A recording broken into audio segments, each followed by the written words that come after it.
So I created a small diagram to explain how the API auth token is working. So basically what happens from client machine when you sign in, just pass me ID and password and I verify that ID and password against the database. Upon successful verification, uh, which part I'm just not doing right now. On successful verification, maybe with maybe with ID and some other information, I create a JWT token, and that token I send it over to the client. And once client gets this token, they need to pass this on to my API in order to access the resource. If it verifies successfully, then it will go back with 200 code and give them the access to the resource. If it's not, then it will be unauthenticated, unauthorized. So that's what I was doing with JWT last time.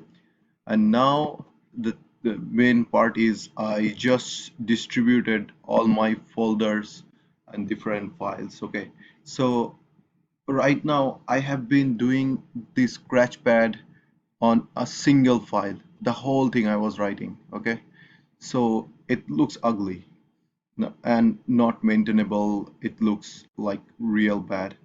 So when I go to, if I created a new file server1.js, if I go there, then I have like bare minimum thing. Okay, so what I did, if I go to server.js, the old one, I just did, this looks like a CSV load. It looks like a service, so it went to the service folder. So let me show you the folder structure first. In app, I have controller, middleware, service, util, config, constants. Okay, so controller will have the logic and router over here, API router version 1.js.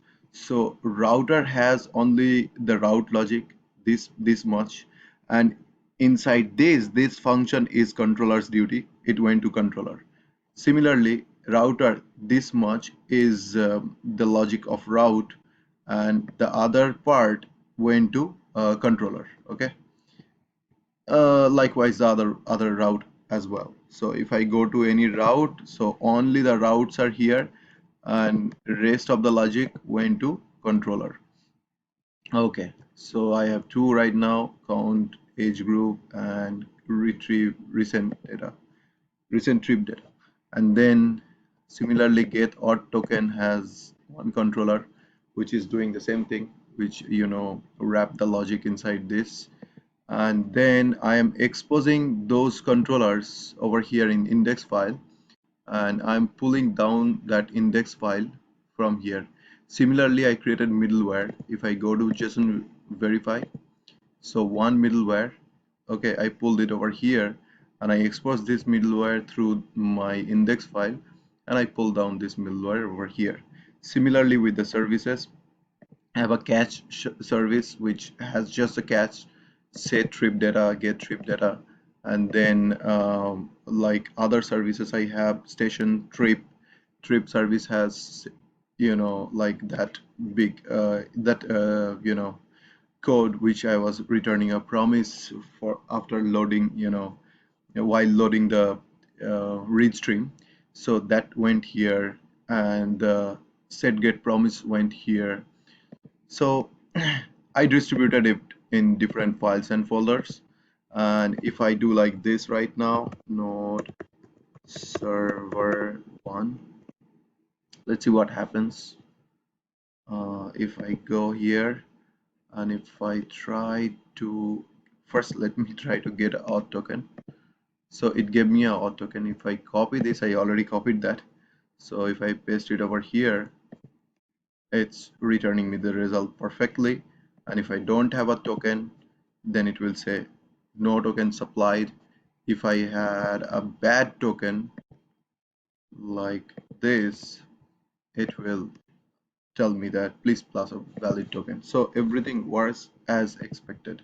So no change. What I will do, I'll create my first commit here, and then I will like tweak the application. Maybe I will add some processes to scale it up.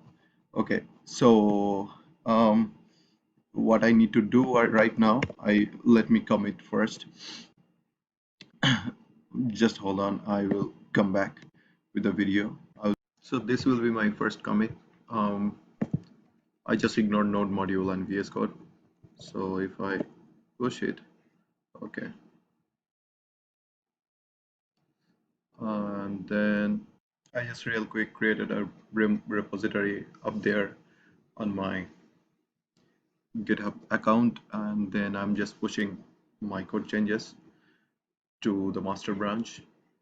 Just wait, it will take a while.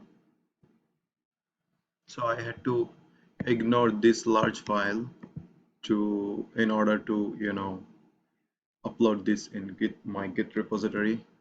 It was so large, Git only allows like 100 meg MB, and it's like 150 meg, so it did not. Right now this one is this. Okay, we just added our first commit. So I will make some tweaks. As I told you that I have one API left with, I mean, one of the question I still have left with to give station informations.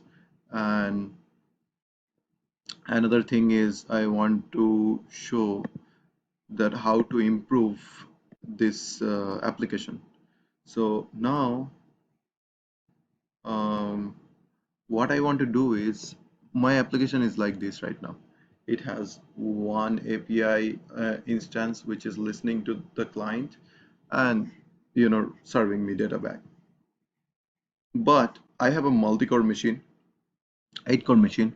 So I just want to add from my main process I want to fork multiple processes, and these processes will will scale the application up. I mean, it will form a cluster, and whoever is free, they will take the request. Later on, I will scale it up more. I will create more boxes using Nginx Docker. But as of now, I just want to create cluster. Let's see how it goes. So I just pull down this module cluster, and then what I want to do is um, I will just get how many CPU core, how many core I have. Const OS equal to require